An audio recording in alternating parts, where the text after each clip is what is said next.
Opposition নেই, অপোজিশনের pressure নেই। জেলায় ব্লকে ব্লকে যদি সাংঘাতিক অপোজিশন থাকতো, চাপে পড়ে এমনিতে এই সমস্ত বদমাইশগুলো ঠিক হয়ে যেত। ক্যান্সারে নেই আর ভয়, NCRI এ হবে এর জয়। আপনাদের ভরসা নেতাজি সুভাষচন্দ্র বোস ক্যান্সার হসপিটাল। গত পঞ্চায়েত ভোটের আগেও একাধিক তৃণমূল নেতার মুখে শোনা গেছিল বিরোধী শূন্য করার হুঁশিয়ারি। এখন একের পর এক দুর্নীতির অভিযোগে তৃণমূল যখন চাপে, তখন হঠাৎ মদন মিত্রর মুখে শোনা গেল বিরোধীদের কথা। যে তৃণমূল কথায় কথায় এ রাজ্যের বিরোধীদের অস্তিত্বহীন বলে কটাক্ষ করে, সেই দলেরই বিধায়ক মদন মিত্র এখন দুর্নীতির দায় ঠেলতে গিয়ে বিরোধী খুঁজছেন। এই অপোজিশন না থাকার ফলে কি দুর্নীতি বাড়ছে? নিশ্চয়ই। কেন বলছেন? অপোজিশন থাকলে আমাকে সতর্ক থাকতে হয়। একা মদন মিত্র নন, কার্যত একই সুর শোনা গিয়েছে তৃণমূলের আরেক বিধায়ক হুমায়ুন কবিরের গলাতেও। সব জায়গাতে বিরোধী দল থাকলে তারা শাসক দলের যে ভুল, শাসক দলের যে পক্ষপাতমূলক কোনো আচরণ, সেটাকে তাদের প্রতিবাদ করলে সেই শাসক ভুল রাস্তা থেকে অনেকটা সঠিক রাস্তায় ঘুরে আসতে পারে।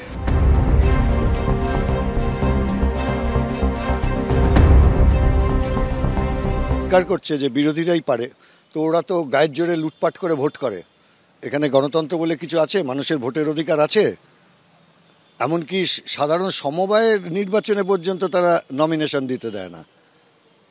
ফলে এখানে গণতন্ত্রটা কার্যত ধ্বংস হয়েছে। এদের সমূলে উৎপাটিত করতে হবে, তা না হলে দুর্নীতিও আটকানো যাবে না, আর রাজ্যের এই উন্নয়নে এক ইঞ্চিও এগোবে না। হুমায়ুন কবির, মদন মিত্র, মমতা ব্যানার্জির উত্তরাধিকারী বা আরো যারা দলে আছেন, তারা সবাই, পুলিশ, এরা সবাই মিলেমিশে এক হয়ে গেছে।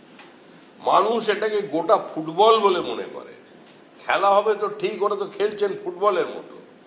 মানুষ এটাকে ফুটবল বলে মনে করে এবং মানুষই এটাকে জালে জড়িয়ে দেবে।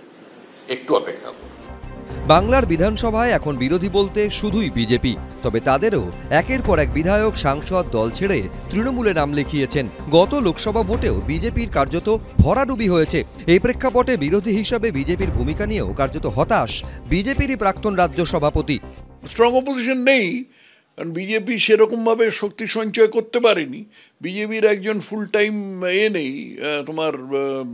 একজন ফুল টাইম প্রেসিডেন্ট নেই।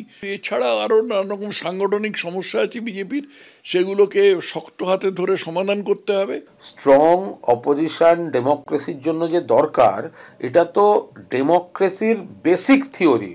কিন্তু যদি সরকার পক্ষ ভালো কাজ করে আরও বেশি মানুষের আস্থা পায়, আর বিরোধী পক্ষের মধ্যে আস্থা খুঁজে পাওয়ার কোনো উপাদান না থাকে, তাহলে আমরা তো বিরোধী পক্ষ তো তৈরি করে দিতে পারি না।